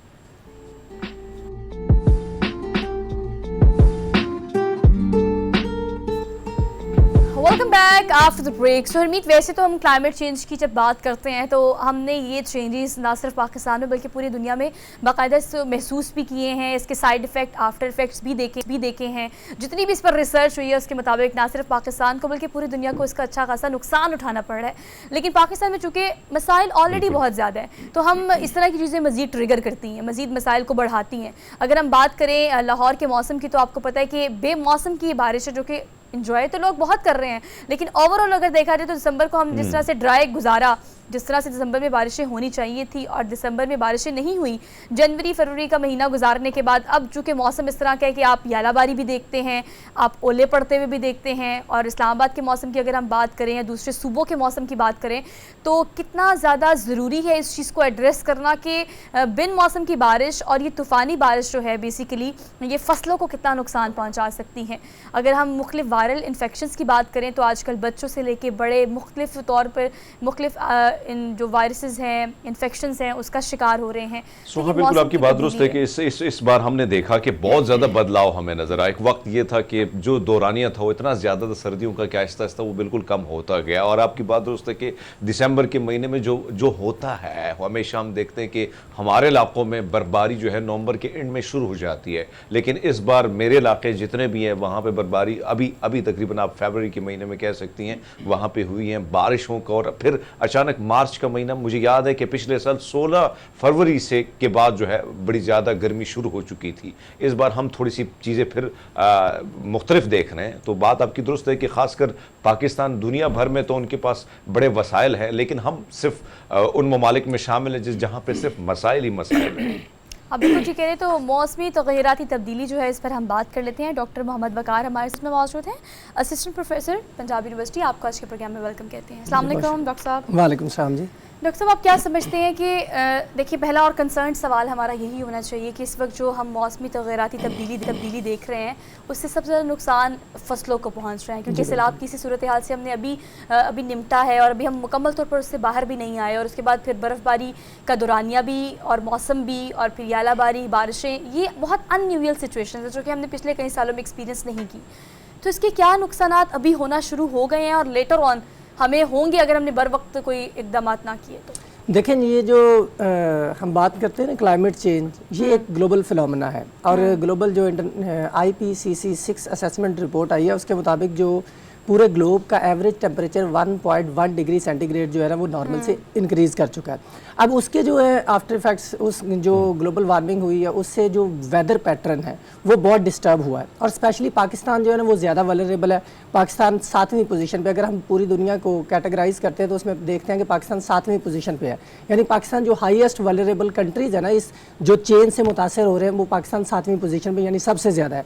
और स्पेशली जब हम सोशो इकोनॉमिक पर्सपेक्टिव की बात करते हैं तो उसमें भी पाकिस्तान, आपको पता है कि पाकिस्तान की इकोनॉमिकल कंडीशंस कैसी हैं, इस वजह से हमारी जो उसको ऐसे मसाइल जो माहौलियाती प्रॉब्लम्स हैं उनको हम कॉप अप करने में भी आलमोस्ट थोड़े से लैग कर रहे हैं। तो ये जो बेमौसमी है, आप देखेंगे कि ये जो टेम्परेचर इंक्रीज हो रहा है इसने जितना हमारा वेदर पैटर्न था उस सारे को आलमोस्ट चेंज किया है और उसको बहुत बुरी तरह से मुतासर किया। अब अभी तो ये शुरुआत है। अभी आप देखेंगे जैसे अभी बात कर रहे थे कि नवंबर के शुरू में जो बर्फ़बारी है वो शुरू हो जाती थी। ये जो मेडिटेरियन स्पेल्स होते हैं हमारे जो पाकिस्तान में एंटर होते हैं थ्रू ईरान एंड अफगानिस्तान और फिर पाकिस्तान में आते हैं, ये मॉइस्चर कंटेंट लेकर आते हैं। तो इससे क्या होता था कि हमारे जो मौसम सरमा की जो बर्फ़बारी थी नवंबर, दिसंबर, जनवरी जो थे वेरी रिच होते थे। यहाँ इन महीनों में बहुत एक्सेसिव जो थी वो स्नोफॉल होती थी जिससे हमारे जो टूरिज़्म इन्वायरमेंट डेवलप होता था और वहाँ की जो हमारे वाटर रिसोर्सेज है तकरीबन 20% पानी जो है वो इन जो बारिशें, सर्दियों की बारिशें हैं उससे जनरेट होता था, ये जो बर्फ़बारी होती है।